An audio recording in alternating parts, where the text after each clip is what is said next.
আজকে আমরা irrigation system থেকে পড়বো। তো ইরিগেশনটা আমি বেশি জোর দিয়ে পড়াবো না, কারণ ইরিগেশন থেকে কোনো বাড়ি কোনো স্কুলেই দেয় না কিছু। আমি খালি কয়েকটা পিকচার ডাউনলোড করে রেখেছি আর মোটামুটি একটা আইডিয়া দিয়ে রাখবো, তোমরা খালি এটা রিডিং করে রাখবা, ঠিক আছে? ইরিগেশন অত ইম্পর্টেন্ট না। তো ইরিগেশন মানে হচ্ছে চাষের জমিতে জল দেওয়া। চাষের জমিতে জল দেওয়া তো অনেক মেথড আছে ইরিগেশনের। একটা মেথড হচ্ছে তোমার ক্যানাল সিস্টেম। ক্যানাল সিস্টেম কিরকম দেখতে হয়, এই যে দেখো, এই যে এটা হচ্ছে ফার্স্ট পিকচারটা, হচ্ছে এই যে ক্যানাল সিস্টেম। কোনো একটা ওয়াটার সোর্স থেকে এরকম এইরকম ভাবে ক্যানাল কেটে চাষের জমি অব্দি নিয়ে যাওয়া হবে। তারপরে এই ক্যানাল থেকে আরো অনেক ব্রাঞ্চেস কাটা হবে, যে ব্রাঞ্চ গুলো চলে যাবে হচ্ছে চাষের জমিতে, জল চলে যাবে এখান থেকে। তাই এটা হচ্ছে ক্যানাল সিস্টেম। অত বেশি এগুলা এক্সপ্লেনেশনেরও কিছু নাই, যদি এগুলা পরীক্ষায় আসেও জাস্ট মানে এমনি এক্সপ্লেন করা যাবে। এই যে দেখো, বললাম যে এই যে দেখো, রিভার থেকে ছোট ছোট কি মেইন ক্যানাল থেকে থাকবে ব্রাঞ্চ ক্যানাল। ব্রাঞ্চ ক্যানাল থেকেও আরো ছোট ছোট ডিস্ট্রিবিউটারিজ অর ফিল্ড ফিল্ড চ্যানেল, এগুলো চলে যাবে হচ্ছে ফিল্ড। এই অল্প একটু এক্সপ্লেন করে দিবা, ব্যাস। এত একদম ওয়ার্ড বাই ওয়ার্ড ওরকম ভাবে লেখার দরকার নাই। আসে কিনা আগে তাই দেখো। 2 নম্বর, ইরিগেশন সিস্টেমে একটা মেথড আছে যেটা নাম হচ্ছে ট্যাঙ্কস। ট্যাঙ্কস কোনটা, এই যে দেখো, এই যে এরকম তোমাকে জমির পাশে একটা বড় একটা এরকম পন্ডের মতো একটা বানাতে হবে, ট্যাঙ্ক বানাতে হবে। সিমেন্ট দিয়ে হোক যা হোক, একটা বড় সুইমিং পুলের মতো বড় সড়ো একটা ট্যাঙ্ক এরকম বানাতে হবে। এবার যখন রেইনি সিজন হবে, রেইনি সিজনে এই ট্যাঙ্কটা ভর্তি হয়ে যাবে। কিন্তু রেইনি সিজনে কি এই জলটা দরকার আছে বলো তো? দরকার নেই, কারণ রেইনি সিজনে তো অলরেডি রেইন হচ্ছে। মানে খারিফ খারিফ সিজনে তোমার দরকার নেই। খারিফ সিজনে তুমি শুধু জলটাকে কালেক্ট করলা। কিন্তু যখন রবি সিজন আসবে, রবি সিজনে তো বৃষ্টি হয় না, মানে উইন্টারের টাইমে, তখন তুমি এই জলটা এখান থেকে ইউজ করতে পারবে। তাহলে এটা হয়ে গেল ট্যাঙ্কস। 2 নম্বর কি, এই যে দেখো ট্যাঙ্কে কি লেখা আছে, tanks are small storage reservoirs which catch and store the runoff of smaller catchment areas, মানে আশেপাশ থেকে যা জল আসে সেগুলা ক্যাচ করে রাখে। Small dams are built below the higher elevations of the catchment areas, ছোট ছোট ড্যাম বানানো হয় আশপাশে। ওভারফ্লো কন্ট্রোলার আছে। তারপর হচ্ছে otherwise it cause an uneven distribution of water, the main drawback of the irrigation, the shortage of water. তাই হোক, মোটামুটি তুমি বললা যে ফার্স্ট লাইনটা যদি বলে দাও তাহলেই হবে, যে tanks are small storage reservoirs which catch and store the runoff of smaller catchment areas or rain water। বুঝতে পারলা? ব্যাস, এইটুকুনি করে দিলা, তাহলে আর এত বড় কিচ্ছু করার দরকার নাই এগুলো যদি আসে তাহলে। তাহলে এটার এক কাজ করো, ট্যাঙ্কের তুমি শুধু ফার্স্ট লাইনটাই আন্ডারলাইন করো, মানে গোটাটা না হলে পড়ে ফেলবে তোমরা। ট্যাঙ্কস এর শুধু ফার্স্ট লাইনটাই আন্ডারলাইন করো,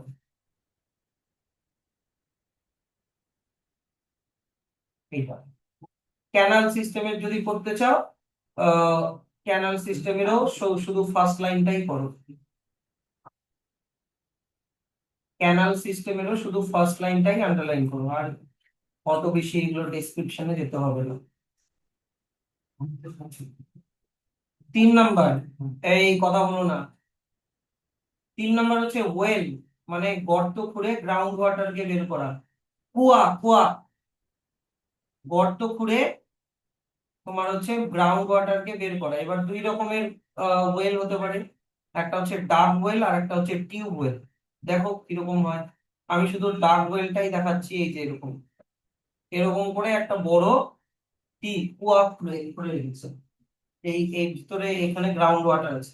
তো এই যে দেখো তোমার, এই যে এখানে একটা হুইলের মতো দেখতে পাওয়া যাচ্ছে, যে এই যে হুইলের মতো, এই হুইলটা ঘুরবে, এই হুইলের সাথে দেখো বাকেট অ্যাটাচড আছে।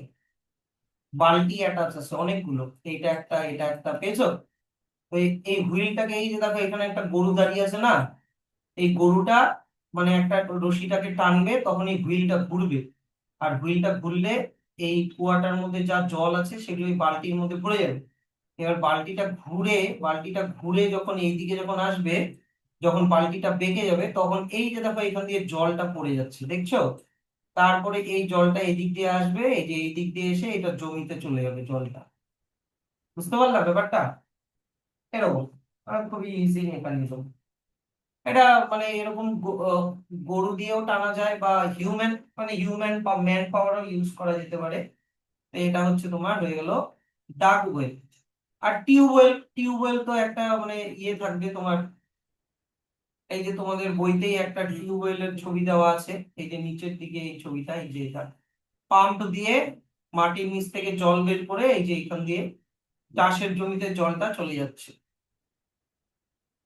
এগুলা কি অত কিছু বোঝাতে হবে? এগুলোর মধ্যে কিন্তু কিছু নাই, এগুলো জাস্ট দেখানোর জিনিস। তো টিউবওয়েল আর ডাগ ওয়েল এগুলা শুধু রিডিং করে রেখো, হ্যাঁ? এগুলো অত বেশি এগুলাতে ঝামেলাতে যেও না। ডাগ ওয়েল আর টিউবওয়েল। এবার 4 নাম্বার চলে আসো, river lift system.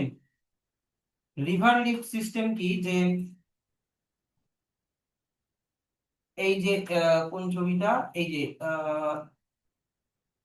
River lift system, তো রিভার লিফট সিস্টেম দেখবো হচ্ছে, হ্যাঁ এই যে এই ছবিটা দেখো, এই যে এই নিচের ছবিটা দেখো, মানে ডাইরেক্ট রিভার থেকে জল নিয়ে চাষের জমিতে দিয়ে দেওয়া, রিভার লিফট সিস্টেম। আর এমন কিচ্ছু নাই।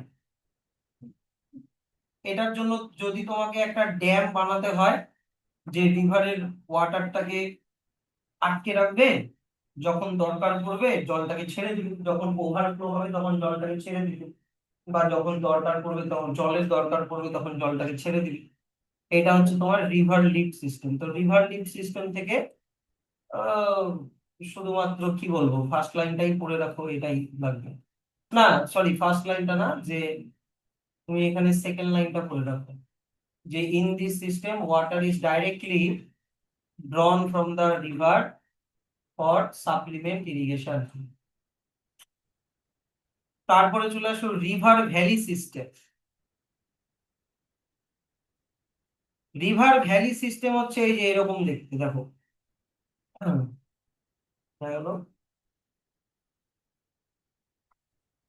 রিভার ভ্যালি সিস্টেম হচ্ছে এই যে এরকম দেখতে, রিভারের পাশে এরকম ছোট ছোট, এই যে দেখো এখানে এরকম ছোট ছোট ডাউন ডাউন এরিয়া থাকবে, এই যে এরকম ডাউন ল্যান্ড থাকবে, এগুলোকে ভ্যালি বলে, ভ্যালি।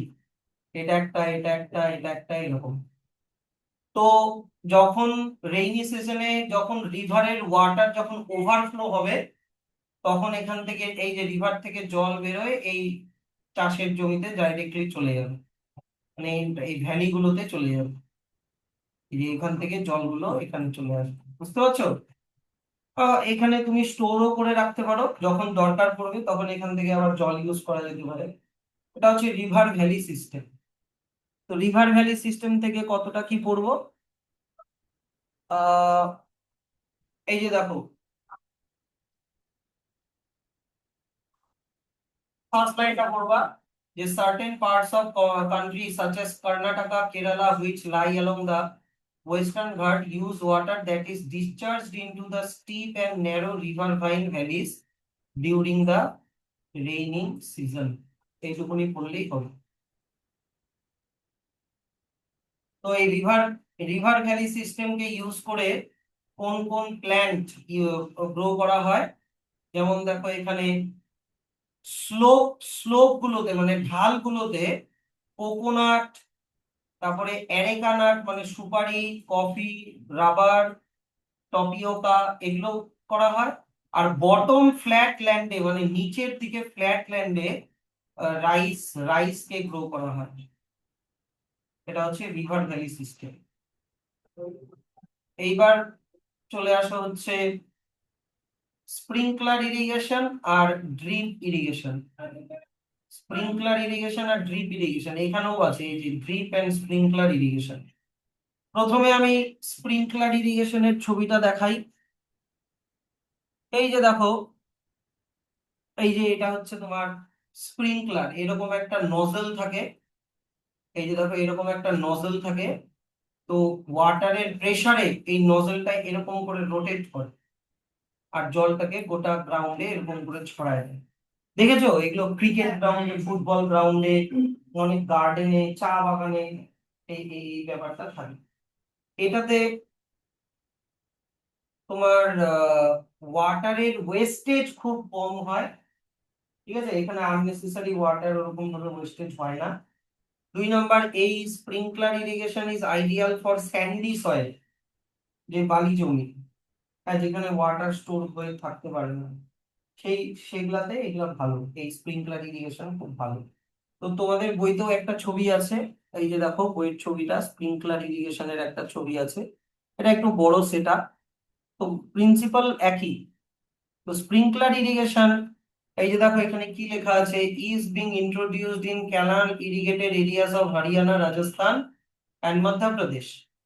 আর ড্রিপ ইরিগেশন কি, বইয়ের ছবিটা দেখো, আমার এই ছবিটা দেখো, এই যে দেখো এইটা হচ্ছে ড্রিপ ইরিগেশন।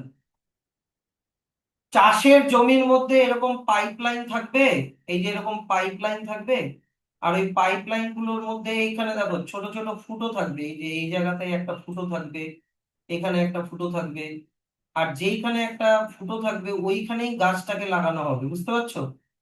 তো এই তোমার পাইপলাইন দিয়ে জল যাবে, আর এই ফুটোগুলো দিয়ে ড্রপ ড্রপ করে জলটা ডাইরেক্টলি প্ল্যান্টের রুটেই পড়বে। তাহলে কি এখানে ওয়াটারের ওয়েস্টেজটা কম হবে, কারণ এখানে ডাইরেক্ট প্ল্যান্টের রুটেই জলটা দেওয়া হচ্ছে। ড্রিপ ড্রিপ করে দেওয়া হয়, তাই ড্রিপ ইরিগেশন, এটার নাম কি, ড্রিপ ইরিগেশন। তো কি লেখা আছে দেখো, আগে বক্সের মধ্যে কি লেখা আছে, যে drip irrigation is being encouraged in Maharashtra, Karnataka, Andhra Pradesh, Odisha and Tamil Nadu for food fruit crop.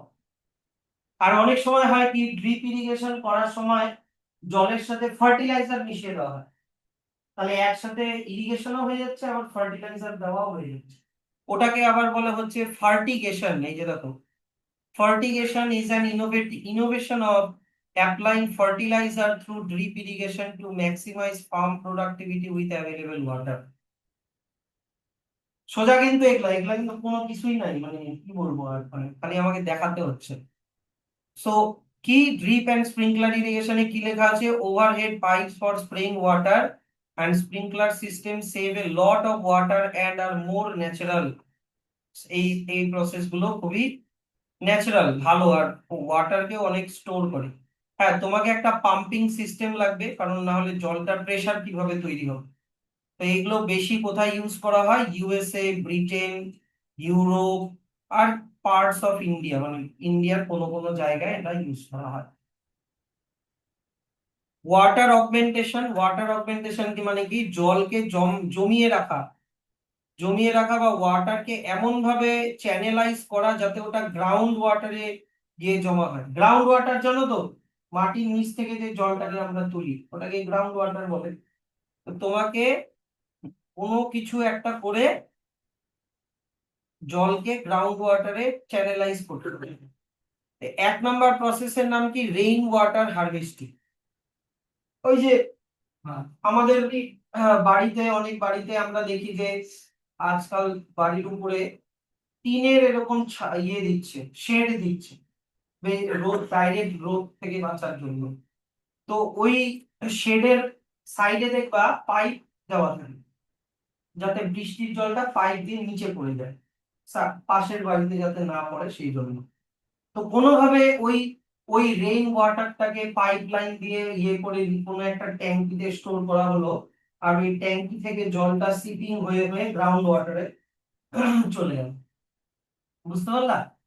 Rain ওয়াটারকে harvest করা, যে rain water is not allowed to go waste, it is collected and used for reaching ground water by sinking deep drain pipe. মানে মাটির নিচে বড় বড়, মানে drain pipe খুঁড়ে drain pipe ঢুকিয়ে দিলাম, বৃষ্টির জলটা গ্রাউন্ড ওয়াটারে চলে গেল। It also it can also be poured into wells, কুয়াতেও তুমি ঢেলে দিতে পারো, or use to recharge ground water by digging up wells, মানে কুয়া খুঁড়ে ওর মধ্যেও ঢেলে দিতে পারো যাতে করে গ্রাউন্ডে চলে যায়। আর একটা হচ্ছে watershed management. Watershed management কি, যে ধরে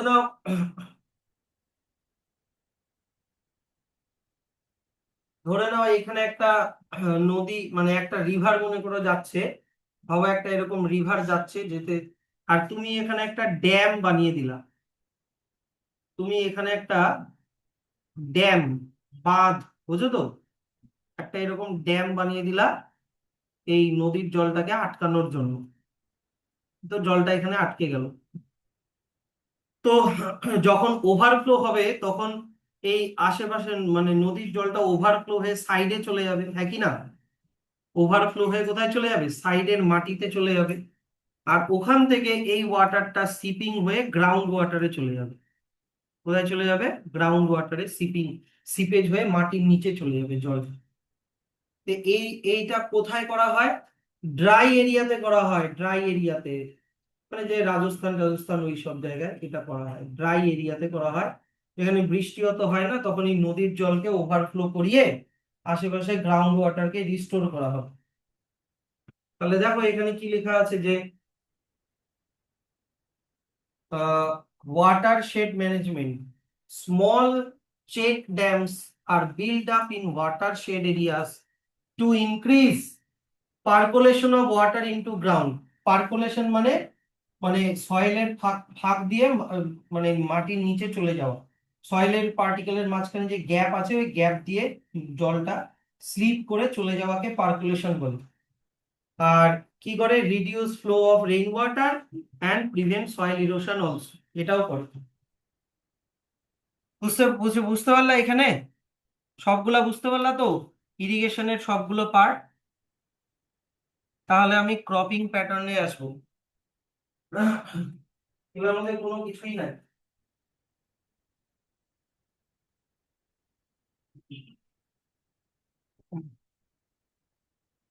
দেখো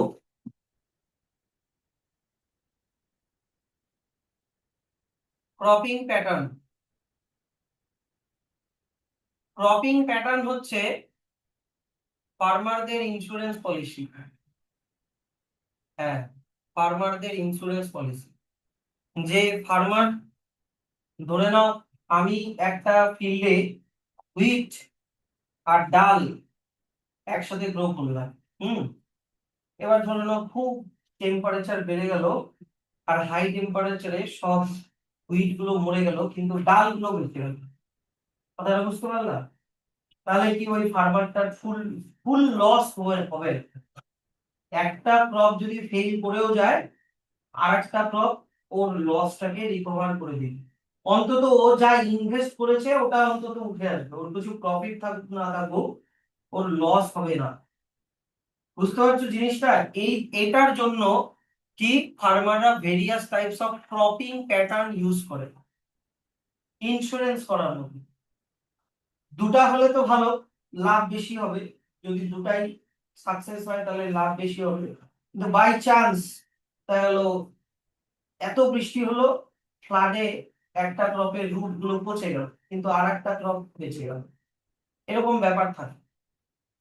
তো এখানে দেখো এখানে এখান থেকে ব্র্যাকেট করো যে these are models of raising crops which help in obtaining maximum benefit from the same piece of land, reduce risk of crop failure, এই যে crop failure যে হবে সেটার রিস্কটাকেও কমিয়ে দিবে, আর কোনো ডিজিজ বা ইনফেস্টেশন মানে কোনো পেস্টও অ্যাটাক করতে পারবে না। তো এটার তিনটা প্যাটার্ন হয়, একটা হচ্ছে মিক্সড ক্রপিং, একটা হচ্ছে ইন্টার ক্রপিং, আর একটা কি হচ্ছে ক্রপ রোটেশন। এইবার এখান থেকে কিন্তু ইম্পর্টেন্ট শুরু হলো, ইরিগেশনও তো ইম্পর্টেন্ট না কিন্তু এখান থেকে কিন্তু ইম্পর্টেন্ট, হ্যাঁ এগুলা ভালো করে বুঝতে হবে। প্রথমে চলে আসা হচ্ছে মিক্সড ক্রপিং। ধরে নাও তোমার কাছে তুমি তুমি একটা বড় একটা কন্টেইনার নিলা, ওই কন্টেইনারের মধ্যে তুমি মেইজ আর উড়াট বিন দুটারই সিডকে মিক্স করে নিলা, একটা বড় ডালি নিলা, ওই ডালির মধ্যে মেইজ আর উড়াট বিন দুটারই সিডকে তুমি মিক্স করে নিলা, তারপরে সয়েলটাকে প্রিপেয়ার করে ওই সিড গুলো এরকম করে ছড়াই দিলাম, হবে কোনো একটা ডাল টাল হবে। হিন্দিতে লেখা থাকলেও আমি বলতে পারতাম, ইংলিশ আমি জানি না এগুলা, উড়াট বিন না কি এগুলা, অড়হরের ডাল মনে হয়, হ্যাঁ যা মনে হচ্ছে অড়হরের ডাল। তো কি হচ্ছে যে তাহলে তুমি একই পিস অফ ল্যান্ডে তুমি মেইজকেও গ্রো করছো, আবার উড়ার যেটা বিন সেটাকেও গ্রো করছো। কোনো কারণে যদি মেইজ প্ল্যান্ট গুলো মরে যায়, তাহলে হাই টেম্পারেচার, ফ্লাড বা কোনো পেস্ট এটার জন্য, কিন্তু দেখা গেলো উড়াট বিন তাহলে মরলো না, বা উড়াট বিন মরে গেল মেইজ বেঁচে গেল, আর যদি দুটাই বেঁচে গেল তাহলে তো খুবই লাভ হবে। জিনিসটা বুঝতে পারলা? তো এখানে মিক্স করে তোমাকে দুটাই করলাম। তো এখান থেকে ব্র্যাকেট করো, এইখান থেকে, এখান থেকে থার্ড ব্র্যাকেট করো, যে কি লেখা আছে দেখো, Indian farmers depend a great deal on the monsoon rain water, মানে রেইনি সিজনের উপরে বেশি ডিপেন্ড করে থাকে। কিন্তু অনেক সময় কি হয়, এইদিকে হেভি রেন হলে ফ্লাড হয়ে যায়, আবার ড্রাই স্পেল হলে ড্রাউট হয়ে যায়। এটা চান্স তো ব্যাপারটা, এগুলো তো মানে কন্টিনিউয়াস, মানে কোনো ঠিক ঠিকানা নেই তো। যেমন এখন দার্জিলিং এর ওই সাইডে প্রচন্ড বৃষ্টি হচ্ছে, তাই না? নর্থ ইস্ট এর ওইদিকে প্রচন্ড বৃষ্টি হচ্ছে, আবার কোনো কোনো জায়গা আছে যেখানে বৃষ্টি হচ্ছেই না। তো এগুলো তো কোনো ইয়ে নেই। আর তার মধ্যে এখন যেভাবে কি সিজন যেভাবে চেঞ্জ হচ্ছে, ক্লাইমেট যেভাবে চেঞ্জ হচ্ছে, হ্যাঁ, তাতে গরমের দিনে এত গরম, ঠান্ডার দিনে এত ঠান্ডা। আর গরমের দিন চলছে অক্টোবর নভেম্বর পর্যন্ত গরম চলছেই, যেখানে আগে এই টাইমে প্রায় একটু ঠান্ডা ঠান্ডা পড়ে যেত।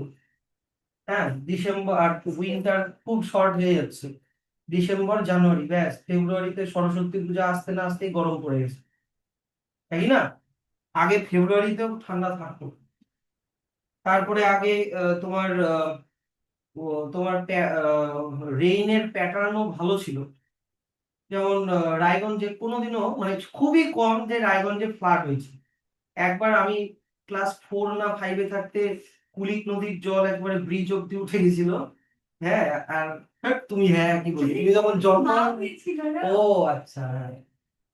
এত মানে একদম ব্রিজের উপরে উঠে গেছিল, ভাবো ব্রিজটা কত, গেছো কুলিক ব্রিজে, ব্রিজটা কত উপরে, অত উপরে জল উঠে গেছিল কুলিক নদী।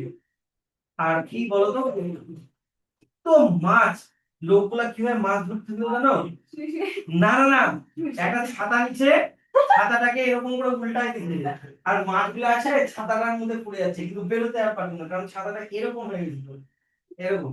তো মাছগুলো আমার মধ্যে পড়ে একসাথে, মনে করো 10-12টা মাছ একসাথে পড়ে গেল, ওটাকে তুলে নিল, বালতিতে ঢাল দিল, আবার ছাতাটা দিল, কারণ নিজের চোখে দেখা। কামাই হবে না অত, ওই মাছের অত দাম হবে না তো, কারণ মাছ তো অ্যাভেলেবল না। কিডনির দাম 1 লাখ টাকা কেন তো, কারণ দুটাই কিডনি, যদি 4-5টা কিডনি হতো তাহলে তো দাম হতো না। তো ব্যাপারটা হচ্ছে যে তাহলে কি, the amount of rainfall in a particular season is not dependable, তাহলে ফার্মারদের অনেক সময় কি অনেক রিস্ক থেকে যায়, কি থেকে যায়, অনেক রিস্ক থেকে যায়, যে দেখা গেল বেশি ফ্লাডে নষ্ট হয়ে গেল, বা রেইনও হলো না তো নষ্ট হয়ে গেল। Therefore, small marginal farmer, particularly in the rain-fed region, cannot take the risk of growing crops. So they prefer farming system called mixed cropping. So mixed cropping এর definition এখান থেকে ফার্স্ট ব্র্যাকেট করো, mixed cropping, which is the practice of growing two or more crops simultaneously in the same piece of land. 2 বা 3 ধরনের crop একটা ফিল্ডেই grow করানোকে কি বলে? Mixed cropping. আর এটা এত অব্দি থার্ড ব্র্যাকেট করে দাও, ঠিক আছে? এই গোটাটা কিন্তু এরকম ওয়ার্ড বাই ওয়ার্ড কিন্তু মুখস্থ করো না, এইটা মুখস্থ করো, ডেফিনেশনটা মুখস্থ করো, হ্যাঁ, কিন্তু বাকিটা এমনি জাস্ট রিডিং করে রেখো, কেস বেসড কোশ্চেন দিলে যাতে একটু পারো, একটা আইডিয়া। তাহলে এই মিক্সড ক্রপিং এর অবজেক্টিভ কি, কেন করে মিক্সড ক্রপিং? আমি অলরেডি তোমাকে বললাম যে to minimise the risk and ensure against the crop failure due to abnormal weather condition. এটা হচ্ছে অবজেক্টিভ। 2 নাম্বার কি, এখানে কি যে কোনো ক্রপের সাথে যে কোনো ক্রপ মিক্স করে দিয়ে দিব? না, এখানে মিক্স ক্রপিং এর জন্য কি দেখো তো, এই দেখো পার্টিকুলার কম্বিনেশন ফলো করতে হয়। যেমন মেইজের সাথে উড়ার বিন, কটনের সাথে মুং বিন, গ্রাউন্ড নাটের সাথে সানফ্লাওয়ার, সোরঘামের সাথে পিজিয়ান পি, তারপরে 5, 6, 7 এগুলো একটু দেখে রেখো, 2-3টা মুখস্থ রেখো। যদি বাই চান্স এক্সাম্পল চায় যে give 1 or 2 example of mix cropping combination, 2-3টা লিখে এসো। বানায় বানায় লিখে দিও না, রাইস হুইট, হ্যাঁ, কাঁঠাল আম, ঠিকঠাক করে লিখে দিও, বইয়ের সাথে ম্যাচ না হলে কাটে দিবে কিন্তু। তো এবার মিক্স ক্রপিং এর কিছু ক্রাইটেরিয়া আছে, মিক্স ক্রপিং এর কিছু ক্রাইটেরিয়া আছে, কিছু ক্রাইটেরিয়া ফলো করতে হয়। এই যে ক্রপ গুলোকে যে সিলেক্ট করব, কিছু ক্রাইটেরিয়া ফলো করতে হয়। জিনিসটা বোঝো এইদিকে। ধরে নাও আমি তোমাকে একটা এক্সাম্পল দিলাম, মনে করো মিক্স ক্রপিং এ এইটা মনে করো প্ল্যান্ট নাম্বার 1, আর এইটা মনে করো প্ল্যান্ট নাম্বার 2। ধরো এইটা মেইজ, এই নীল ব্লু কালারেরটা মেইজ, আর রেড কালারেরটা ভাবো উড়ার বিন। তো তো এমন হতে হবে যে উড়ার বিন হচ্ছে লেগুমিনাস প্ল্যান্ট। লেগুমিনাস প্ল্যান্ট জানো, যাদের রুটে এরকম ছোট ছোট নডিউল থাকে, ওই নডিউলের মধ্যে নাইট্রোজেন ফিক্সিং ব্যাকটেরিয়া থাকে, যারা অ্যাটমসফিয়ারিক নাইট্রোজেনকে মাটিতে মিশিয়ে মাটিকে ফার্টাইল বানিয়ে দেয়, তাই তো, মাটিকে ফার্টাইল করে দেয়। তাহলে একজন মাটির ফার্টিলিটি বাড়াচ্ছে, আর তার জন্য এই ফার্টাইল মাটিটা এই প্ল্যান্টের গ্রোথে হেল্প করছে। বুঝতে পারছো জিনিসটা? অথবা এমনও হতে পারে যে এই গাছের পাতাটা ঝরে গেল, এই শুকিয়ে গিয়ে পাতাটা মনে করো মাটিতে পড়লো, এই পাতাটা ডিকম্পোজ হবে, ইয়েস অর নো? ডিকম্পোজ হয়ে মাটিটাকে ফার্টিলিটি করবে, ফার্টাইল বানাবে, তখন এই ফার্টিলিটিটা এই ইউজ করবে, মানে দুজন দুজনকে হেল্প করবে। এটা একটা ক্রাইটেরিয়া যে একজনের প্রোডাক্ট, এই যে একজনের প্রোডাক্ট যেমন ধরো নাইট্রোজেন প্রোডাক্ট, এটা আরেকজনের গ্রোথকে ইনফ্লুয়েন্স করছে, বা এর এর কোনো ওয়েস্ট প্রোডাক্ট, ঝরে যাওয়া পাতা, ডাল বা কিছু, সেটা মাটির ফার্টিলিটিটাকে বাড়িয়ে আরেকজনের গ্রোথে হেল্প করছে। তাহলে এইটা একটা ক্রাইটেরিয়া ফলো করতে হবে। 2 নাম্বার কি, দেখো এইদিকে একজনের রুটটা যদি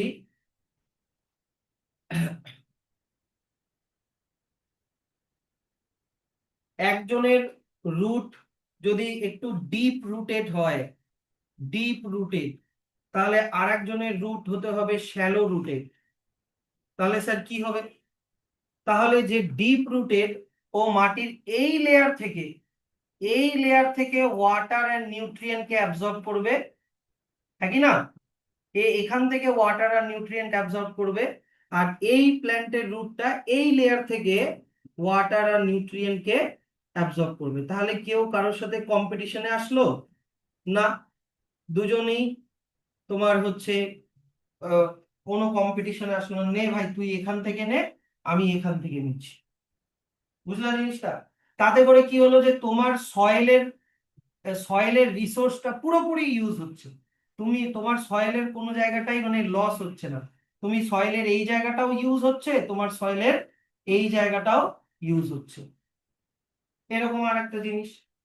তারপরে একজনের হাইট যদি টল হয়, আর একজনের একটু শর্ট হাইট হতে হবে, তাহলে এ ওপরের থেকে সানলাইট নিবে, বুঝতে পারলা, আর এ হচ্ছে বাঁচা গোছা সানলাইট নিবে পাশ থেকে, আর যেটুকুনি সানলাইট অ্যাভেলেবেল থাকবে।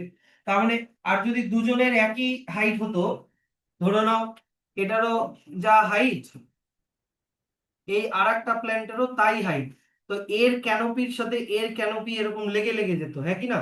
ক্যানোপি মানে এই যে এই জায়গাটাকে ক্যানোপি বলে, এই জায়গাটাকে যেখানে ব্রাঞ্চ থাকে, লিফ থাকে, ফ্লাওয়ার থাকে, এটাকে ক্যানোপি বলে। তো এদের ক্যানোপি গুলো ওভারল্যাপ করতো, তখন দুজনের মধ্যে জায়গা তারপর হচ্ছে সানলাইট, এগুলোর জন্য কম্পিটিশন হতো। কিন্তু কি, একজন যদি টল হয় আর একজন যদি শর্ট হয়, তাহলে কারোর ক্যানোপি কারোর সাথে লেগে যাবে না, দুজনেই সানলাইট, কার্বন ডাই অক্সাইড, হেন তেন যা যা এগুলো আলাদা আলাদা ভাবে ইউজ করবে। তো এগুলো হচ্ছে ক্রাইটেরিয়া, যে আমি ডালের সাথে গম করে দিলাম, আখের সাথে সবজি করে দিলাম, হবে না। তোমাকে কম্বিনেশন গুলোকে মানে সিলেক্ট করার জন্য পার্টিকুলার ক্রাইটেরিয়া ফলো করতে হবে। তো 1 নম্বর ক্রাইটেরিয়া কি বললাম, যে এই যে দেখো, product and waste material from one crop stimulates the growth of the other crop. মানে একজনের প্রোডাক্ট, ওই যে যেমন ধরো লেগুমিনাস প্ল্যান্টের যেটা বললাম, নাইট্রোজেন, সেটা বা ঝরে যাওয়া পাতা, ওটা আরেকজনের গ্রোথকে হেল্প করবে। এক্সাম্পল এখানে মনে রেখো, for example if A serial crop such as wheat is grown along with a leguminous crop, হুইটের সাথে কাকে, লেগুমিনাস ক্রপকে গ্রো করানো হলো, যেমন পালসেস মানে ডাল, then the uptake of nitrogen from the soil by cereal is compensated by the nitrogen fixing legume। মানে একজন যে নাইট্রোজেন নিয়ে নিবে, কে বলো তো নাইট্রোজেন নিয়ে নিবে, হুইট নিবে নাকি ডাল নিবে, বলো কে হুইট নাইট্রোজেনটাকে নিয়ে নিবে, কিন্তু আবার নাইট্রোজেনকে কে ফিক্স করে দিবে, পালস আবার নাইট্রোজেনকে ফিক্স করে দিবে। দিস হ্যাজ টু অ্যাডভান্টেজেস, কি, মাটির ফার্টিলিটিটা সবসময় ইনক্রিজ থাকে, আর ultimately yield of the crop is improve. Yield মানে আমি চ্যাপ্টারের শুরুতেই বলেছিলাম ইল্ড মানে কি, আর আমি এটাও বলেছিলাম, আমি কিন্তু এটা বলবো না, মানে ইল্ড মানে কি, কত প্রোডাক্ট পাচ্ছ, 1 কুইন্টাল না 2 কুইন্টাল ধান পাচ্ছ না ডাল পাচ্ছ, ওটাকে ইল্ড বলে। তাহলে ইল্ডও অনেক বেড়ে যায়। 2 নম্বর ক্রাইটেরিয়া কি ফলো করতে হবে, যে ওরা যাতে নিজেদের মধ্যে কম্পিট না করে, কম্পিটিশন যাতে না করে। কিসের জন্য, লাইটের জন্য, নিউট্রিয়েন্টের জন্য, ওয়াটারের জন্য, যাতে কম্পিটিশন না করে। কেমন কি করা, উপায় কি, একজন যদি লং ডিউরেশনের হয়, আর একটা ক্রপকে শর্ট ডিউরেশনের হতে হবে।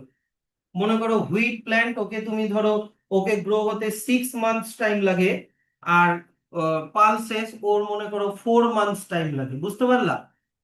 তাহলে ওকে তুমি আগে কেটে নিলা আর হুইটকে পরে কেটে নিলা, তাহলে ওরা নিজেদের মধ্যে কি কি করবে না, কম্পিটিশন করবে না। এই যে তাহলে কি, crop fails due to shortage of moisture or nutrients, the other crop can cover the risk of complete failure. যদি মনে করো শর্ট ডিউরেশনের প্ল্যান্টটা জল পেলো না, ও মরে গেল, কিন্তু আর একটা প্ল্যান্ট মনে করো 6 মাসের জন্য আছে, ও বেঁচে থাকলো, ও তোমাকে রিকভার করে দিল ব্যাপারটা। আর কি বললাম, একটা যদি টল গ্রোয়িং হয়, আর একটাকে কি হতে হবে, শর্ট গ্রোয়িং হতে হবে, যাতে করে ওরা ওদের ক্যানোপি, ওই যে ক্যানোপি বললাম ডালপালা, ক্যানোপি মানে কি, ফ্লাওয়ার, লিভস, এই যে লেখা আছে লিভ, স্টেম, ফ্লাওয়ার, যে পার্টটাতে থাকে ওটাকে ক্যানোপি বলে। এই ক্যানোপি গুলো যাতে ওভারল্যাপ না করে, একটার গায়ে যাতে আর একটা উঠে না যায়। সি নাম্বার কি বললাম, একটা যদি ডিপ রুটেড হয়, মানে মাটির অনেক নিচ থেকে চলে যায়, নিচে চলে যায়, আর একটা রুটকে কি হতে হবে, শ্যালো, মানে বেশি নিচে যাবে না। 3 নাম্বার কি বললাম, একজনের যদি আহ বেশি ওয়াটার লাগে, আর একজনকে দেখো কম্পারেটিভলি লেসার ওয়াটার মানে লাগতে হবে। ধরো নাও হুইটের কম ওয়াটার লাগে, আর পালসেস মানে ডালের একটু বেশি ওয়াটার লাগে, এরকম, যাতে কেউ কারোর সাথে কম্পিটিশন না করে। তাহলে স্যার এই মিক্সড ক্রপিং এর অ্যাডভান্টেজ কি, তোমার তো রিস্কটা কমে গেল, হ্যাঁ কি না, রিস্ক কমে গেল। দেখো আনসার্টেন মনসুন, বেশি বৃষ্টি হলো না কম বৃষ্টি হলো কোনো ঠিক নেই, তো এটার জন্য কোনো একটা ক্রপ মরে যেতে পারে, তো এটার রিস্কটা কমে গেল। 2 নাম্বার কি, যে ফার্মাররা ভ্যারাইটি অফ প্রোডাক্ট পায়, সিরিয়াল পায়, পালসেস পায়, ভেজিটেবল পায়, ফডার পায়। ফডার মানে হচ্ছে যেটা ক্যাটলদেরকে খাওয়ানো হয়। হ্যাঁ। 3 নাম্বার কি, এখানে হচ্ছে তোমার বোথ ক্রপেরই ইল্ড ইনক্রিজড হয়। কারণ দুজনেই দুজনকে হেল্প করে। 4 নাম্বার কি, মাটির ফার্টিলিটি ইমপ্রুভ হয়, ঠিক আছে। 5 নাম্বার কি, পেস্ট ইনফেস্টেশন রিডিউস হয়। পেস্ট, পোকামাকড়, ফাঙ্গাস, ব্যাকটেরিয়া, ওরা কনফিউজ হয়ে যায়। একই জায়গায় মিক্স করে দুই রকমের প্ল্যান্ট, ওরা বুঝতেই পারে না যে কোন প্ল্যান্টে থাকবো কোন প্ল্যান্টে থাকবো না, বা এরকম একটা ব্যাপার। তো ওরা পেস্ট ইনফেস্টেশনটা কমে যায়। তাহলে এগুলো হচ্ছে মিক্স ক্রপিং এর অ্যাডভান্টেজ। কিন্তু এটার একটা ডিসঅ্যাডভান্টেজ আছে।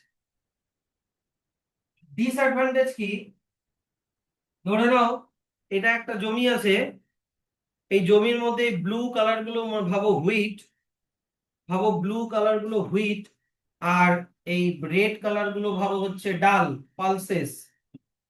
এবার ধরে নাও পালসেস আগে পেকে গেল, তুমি ওই পালসেসের গাছগুলোকে যখন কাটবা তাহলে একটু মুশকিল হবে, কারণ এগুলো তো র্যান্ডম ওয়েতে এখানে ওখানে ওখানে এখানে আছে, তোমাকে খুঁজে খুঁজে বের করে কাটতে হবে। আর না হলে দুটাকে একসাথেই কাটতে হবে, একসাথেই থ্রেশিং করতে হবে। থ্রেশিং মানে কি, খোসাটাকে ছাড়াতে হবে, চালে বা বস্তার মধ্যে একসাথেই লোড করতে হবে, বিক্রি করতে হবে, বিক্রি করার পরে ওটা খিচুড়ি করেই খাইতে হবে। খিচুড়ি মানে চাল ডাল গম একসাথেই তোমাকে খিচুড়ি বানায় খাইতে হবে। এটা হচ্ছে একটা ডিসঅ্যাডভান্টেজ, যে এখানে ক্রপের প্রোডাক্টকে সেপারেট করাটা মুশকিল।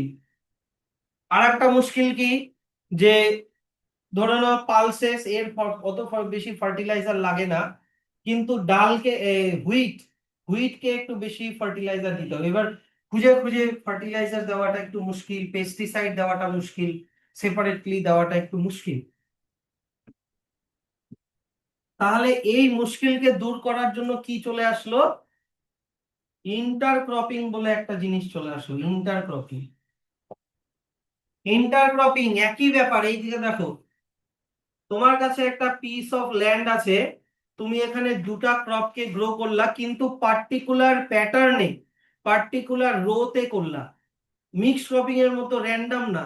ধরে নাও একটা রোতে করলা হুইট, হ্যাঁ, আর একটা রোতে করলা ডাল, একটা রোতে করলা হুইট, আবার আর একটা রোতে করলা ডাল। বুঝতে পারলা জিনিসটা? তাহলে ধরে নাও এটাতে সুবিধা কি, ধরে নাও হুইট প্ল্যান্টেই ফার্টিলাইজার দিতে হবে, তাহলে তুমি এই রো বরাবর ফার্টিলাইজার দিবা, এই রো বরাবর ফার্টিলাইজার দিবা, ডালে দিবা না। বা তোমাকে পেস্টিসাইড দিতে হবে, তুমি পার্টিকুলার। আচ্ছা এবার মনে করো ডালটা আগে পেকে গেল, তুমি ডাল গাছগুলোকে কাটতে চাও, তাহলে তুমি যেখানে ডাল গাছ আছে সেই রোতেই তুমি কাটলা, এই রো গুলোকেই তুমি কাটলা। বুঝতে পারলা জিনিসটা? তাই এটা হচ্ছে ইন্টারক্রপিং। তাহলে ইন্টারক্রপিং, এখান থেকে ব্র্যাকেট করো, is a practice of growing two or more crops simultaneously in a same field in definite row patterns with the objective of increasing productivity per unit area. Unit এরিয়াতে productivity মানে কি, yield কে বাড়ানো। এবার intercropping হচ্ছে mix cropping এর থেকে improved version. এইদিকে দেখছো না কিন্তু শিবাংশু? তো কিন্তু এখানে ব্যাপারটা হচ্ছে যে এখানে তুমি যে কোনো প্যাটার্নে ফলো করতে পারো, 1:1, 1:2, 1:3। যেমন আমি এখানে যেটা করেছি 1:1, এই ছবিটা মানে একটা রো তোমার হচ্ছে হুইটের আর একটা রো ডালের, বুঝতে পারলা? 1:1।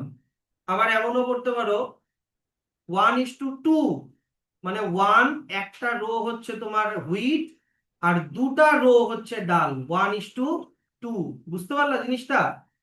এই যে 1, আর এখানে কটা রো, দুটা, তাহলে 1:2। বা তুমি আবার করতে পারো 1:3। তাহলে এরকম প্যাটার্ন ফলো করা যেতে পারে। এত অবধি ব্র্যাকেট ক্লোজ করে দাও। তাহলে ইন্টারক্রপিংটা বেশি সুবিধা নাকি মিক্সড ক্রপিংটা, বলো? ইন্টারক্রপিংটা বেশি সুবিধা। তো ইন্টারক্রপিং এর অ্যাডভান্টেজ কি, ইন্টারক্রপিং এর অ্যাডভান্টেজ হচ্ছে এখানে সানলাইট, ল্যান্ড, ওয়াটার, যাই রিসোর্স হোক না কেন সেটার বেটার ইউজ হবে। 2 নাম্বার, সয়েল ইরোশন অনেক কমে যাবে। 3 নাম্বার, এইখানে দেখো two crops are not mixed before sowing, তাহলে কি তুমি ফার্টিলাইজার, তারপরে হচ্ছে পেস্টিসাইড, কোথায় গেল,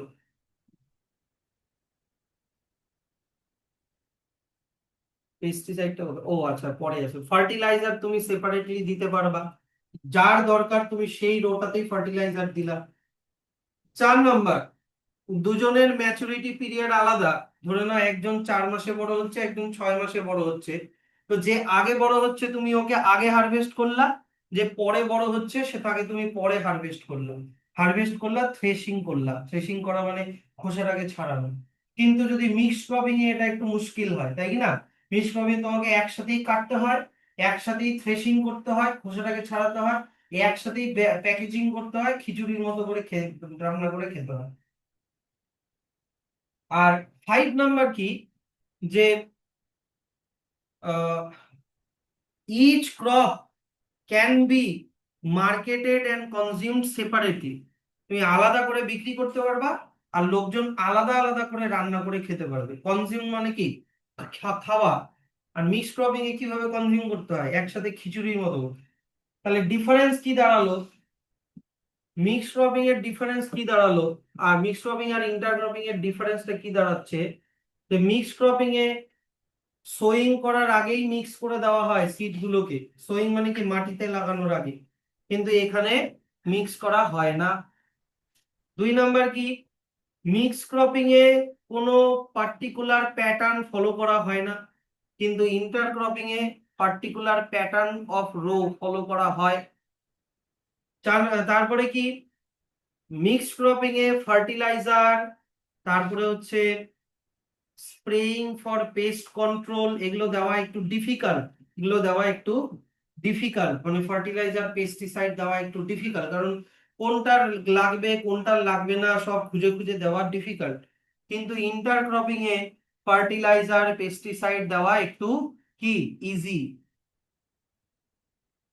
6 নাম্বার, হারভেস্ট করা, থ্রেশিং করা সেপারেটলি ইজ নট পসিবল, আলাদা আলাদা করে কাটা, আলাদা আলাদা করে খোসা ছাড়ানো কত ইজি না, কিন্তু ইন্টারক্রপিং এ এটা ইজিলি হয়ে যায়। 7 নাম্বার কি, মার্কেটিং করা, রান্না করে খাওয়া, কনজাম্পশন মানে কি রান্না করে খাওয়া, তোমাকে মিক্সড ওয়েতে খেতে হবে, বিক্রিও করতে হবে, খেতেও হবে। কিন্তু এখানে কি তুমি মার্কেটিং আর কনজাম্পশন সেপারেটলি করতে পারবে, ঠিক আছে?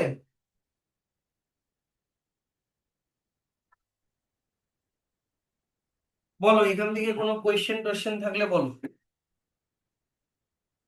তাহলে কোন কোন প্রসেসে তুমি কাল্টিভেট করবা তানিশা তোমার জমিতে?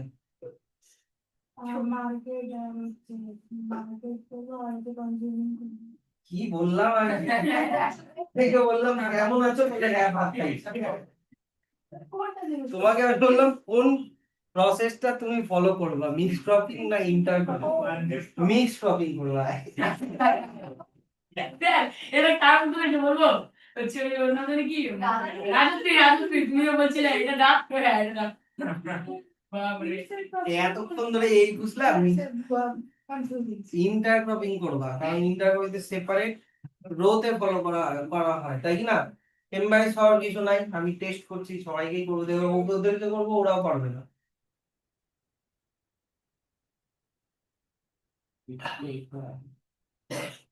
ক্রপ রোটেশন,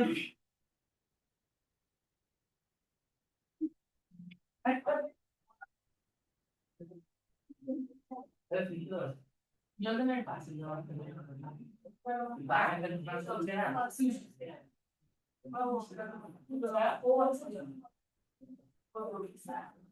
লাইন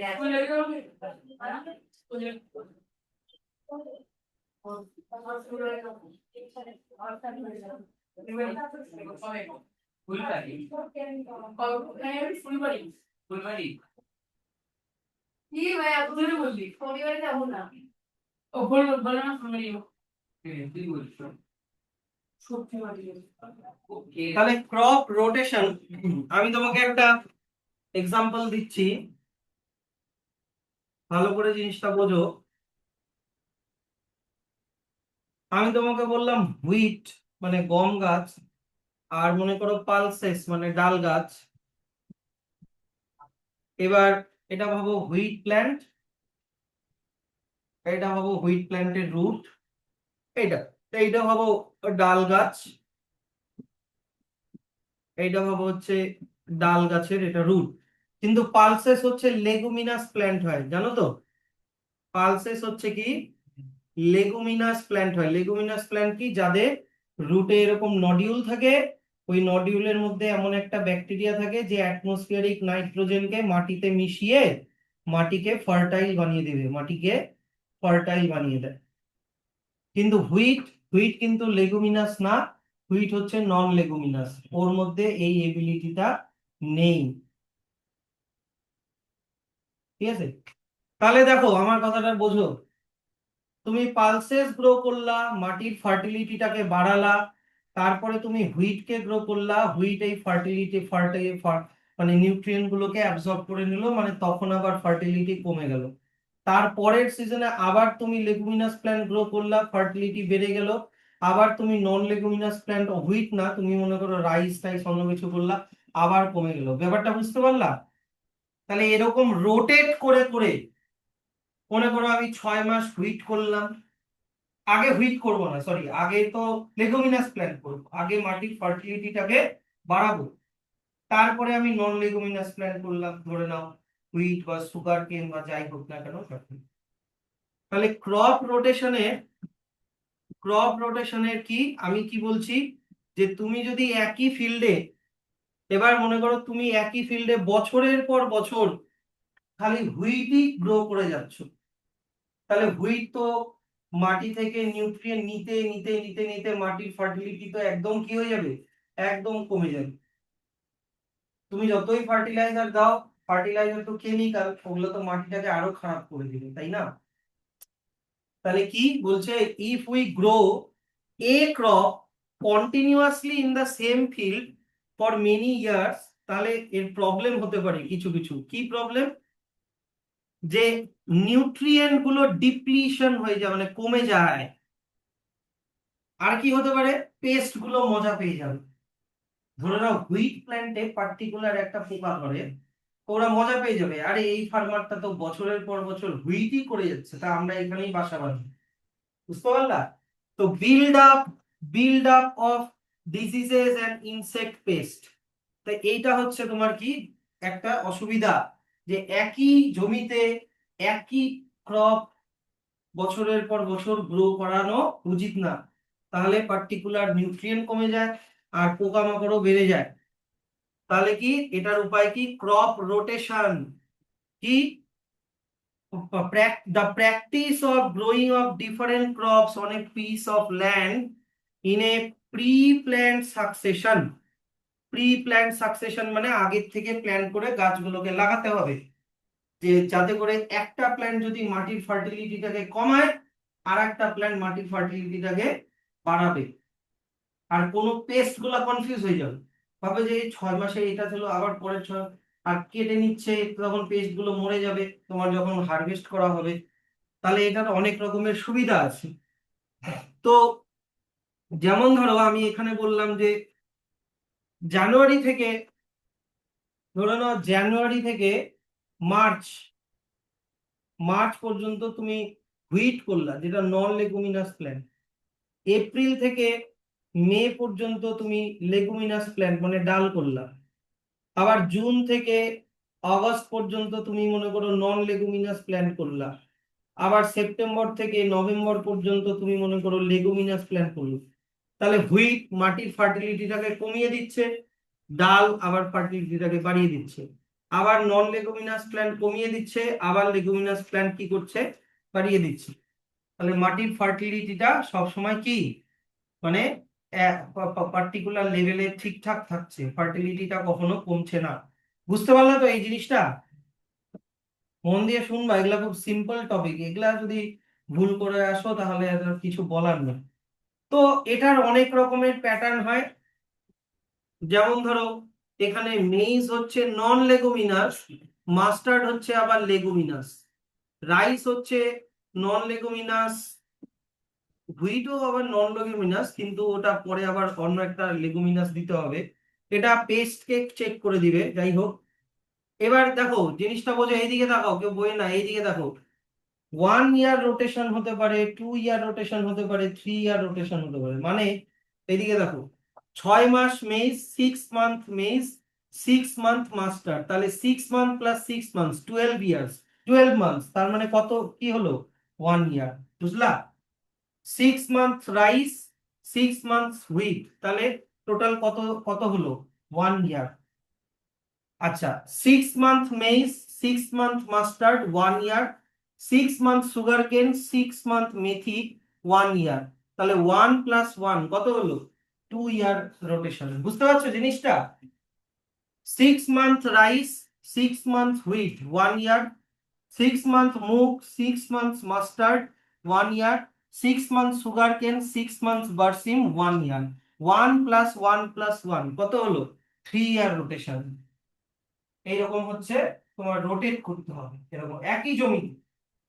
তাহলে কি এই দিকে এইখানে দেখো যে মেইজ হচ্ছে নন লেগুমিনাস, মাস্টার্ড হচ্ছে লেগুমিনাস, সুগার কেন হচ্ছে নন লেগুমিনাস, মেথি আবার লেগুমিনাস। বুঝতে পারছো জিনিসটা? একটাতে কমে যাচ্ছে, আবার একজন রিস্টোর করে দিচ্ছে। আর পেস্ট এখানে বাসা বাঁধতে পারবে না, পেস্ট গুলো সব মরে যাবে বা ওরা অন্য জায়গায় চলে যাবে। দেখছি এত চেঞ্জ হচ্ছে। আমার আমার শুধু মেইজকেই ভালো লাগে, কিন্তু একবার মাস্টার্ড করছে, একবার সুগার কেন করছে, তো ওরা থাকতে পারবে না, ওরা চোখ ভেঙে যাবে ওখান থেকে।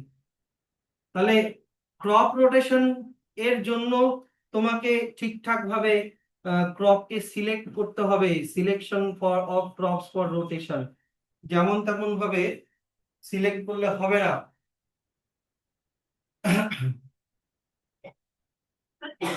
তো তোমাকে এখানে কিছু কিছু ক্রাইটেরিয়া ফলো করতে হবে।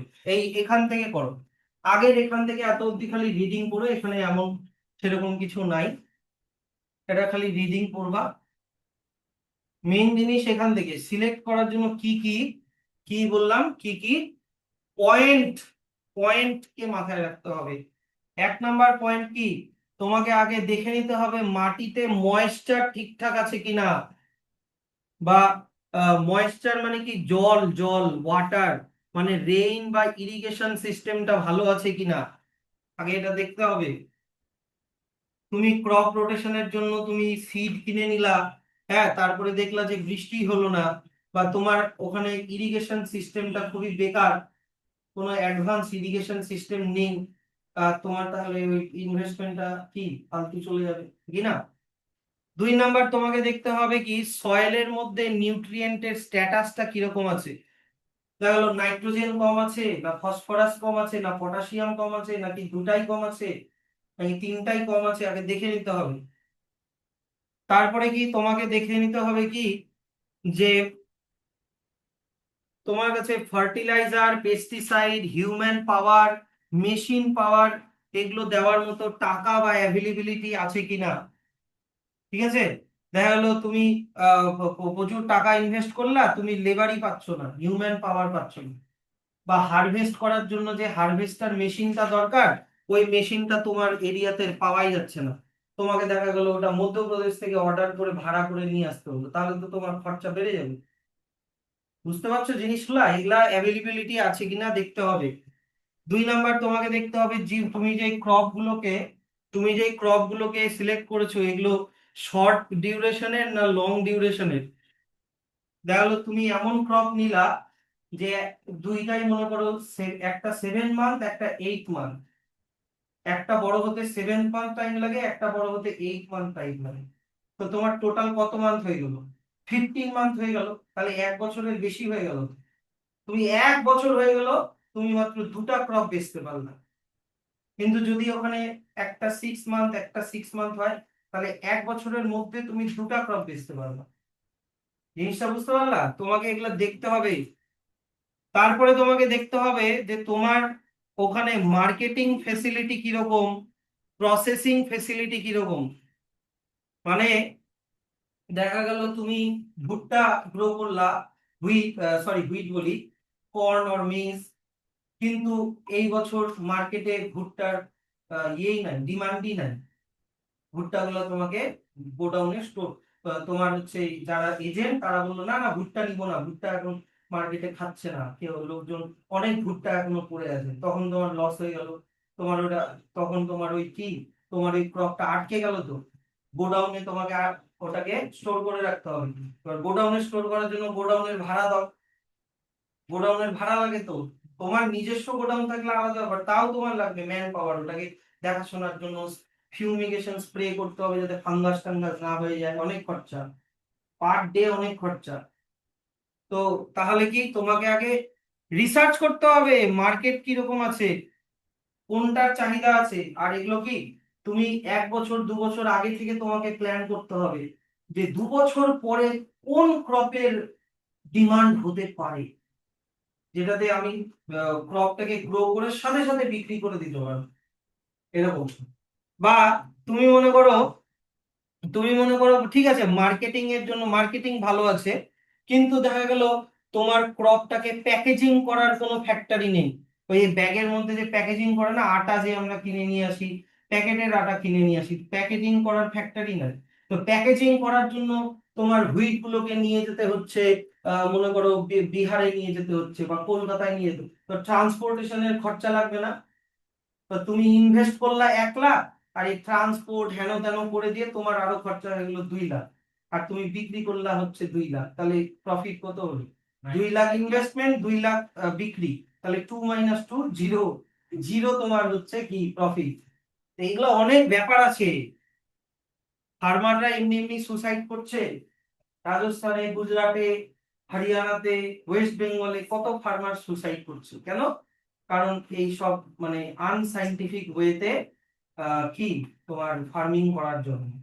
তো এইগুলোর জন্য দরকার এডুকেশন, ভালো এডুকেশন দরকার, আর মডার্ন মেথডকে অ্যাপ্রোচ করা দরকার। হ্যাঁ, তো এখন গভর্নমেন্ট অনেক রকমের ফেসিলিটি দিচ্ছে, ফার্মারদেরকে ফ্রি লোন দিচ্ছে, ওরা যদি লোন শোধ করতে না পারে তাহলে ওদেরকে বেশি প্রেসারাইজ করা হচ্ছে না, বা ওটা মুকুব করে দিচ্ছে, মানে লোনটাকে মাফ করে দিচ্ছে। তারপরে ওদেরকে গোডাউনে, মানে সরকারি গোডাউনে রাখার ফেসিলিটি দিচ্ছে খুব কম টাকায়, যাতে করে ওরা কোনো রকম প্রবলেম ফেস না করে, কারণ ইন্ডিয়া হচ্ছে একটা এগ্রিকালচারাল কান্ট্রি, এখানে এগ্রিকালচারই মেন বিজনেস। হুম, আইটি ফাইটি তো জাস্ট জাস্ট শুরু হলো, ওগুলো অত এক্সপ্যান্ড করেনি এখন। আইটি বলো বা অন্যান্য স্টিল বলো, কোল বলো, এগুলো অত নাই, এগ্রিকালচারই আমাদের মেন। তাহলে এগুলো জিনিস তোমাকে মাথায় রাখতে হবে ক্রপ রোটেশনের জন্য, ক্রপ রোটেশনের জন্য এই জিনিসগুলো মাথায় রাখতে হবে। তাহলে ক্রপ রোটেশনের অ্যাডভান্টেজ গুলো কি কি? এত বড় বড় পয়েন্ট কিন্তু লিখবা না, হ্যাঁ, ছোট পয়েন্ট করে লিখবা। 1 নাম্বার কি, যে কন্ট্রোল পেস্ট এন্ড উইড। তুমি শুধু ফার্স্ট লাইনটাই আন্ডারলাইন করে রাখো, গোটাটা দরকার নাই। এখানে ক্রপ বারবার রোটেট করতে থাকলে কোনো জঙ্গল হবে না, উইড মানে কি জঙ্গল, আর পেস্ট মানে কি পোকা, এগুলো গ্রো করবে না, কারণ আমরা ফ্রিকোয়েন্টলি চেঞ্জ করে দিচ্ছি। তাহলে ওদের যে এই যে সাইকেল, মানে লাইফ সাইকেলটা, উইড হোক বা ইনসেক্ট হোক বা ডিজিজ হোক, ওদের যে লাইফ সাইকেলটা, ওটাকে আমরা কি করে দিচ্ছি, ব্রেক করে দিচ্ছি। ওদেরকে আমরা গ্রো হওয়ার চান্সই দিচ্ছি না, তার আগেই আমরা চেঞ্জ করে দিলাম। 2 নাম্বার কি, ক্রপ রোটেশনের জন্য তোমার ফার্টিলাইজারের বেশি দরকার পড়বে না, কারণ কি লেগুমিনাস প্ল্যান্ট গুলো কি করছে, মাটির ফার্টিলিটিটাকে আবার বাড়িয়ে দিচ্ছে। যেমন একটা এক্সাম্পল কি দেওয়া আছে, নাইট্রোজেন ফিক্সারের এক্সাম্পল রাইজোবিয়াম, কোথায় থাকে, root nodule of soybean plant, বা যে কোনো ডাল গাছের হতে পারে। হ্যাঁ, তাই এই নাইট্রোজেন ফিক্সেশন, আর এটার নাম হচ্ছে বায়ো ফিক্সেশনও বলে। 3 নাম্বার অ্যাডভান্টেজ কি, এইদিকে দেখো, ওয়ান টাইম সয়েল প্রিপারেশন করে তুমি 2টা ক্রপ গ্রো করতে পারবা, মানে তুমি একবারই ট্রাক্টর দিয়ে সয়েলটাকে প্রিপেয়ার করে নিলা, তুমি একবার সয়েলটাকে প্রিপেয়ার করলে প্রথমে মেইজ, পরে হুইট, তাহলে তোমার 2বারের খরচাটা একবারে হয়ে গেল, বুঝলা?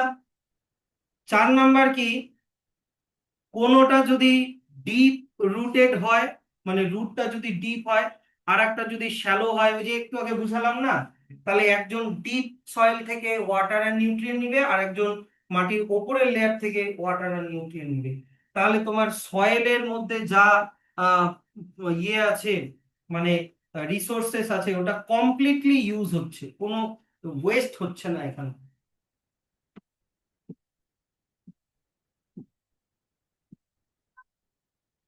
এই অ্যাক্টিভিটিটা লাগবে না, ঠিক আছে? তাহলে এত অবধি থাক, নেক্সট দিন আমরা ক্রপ ভ্যারাইটি ইমপ্রুভমেন্টটা করব।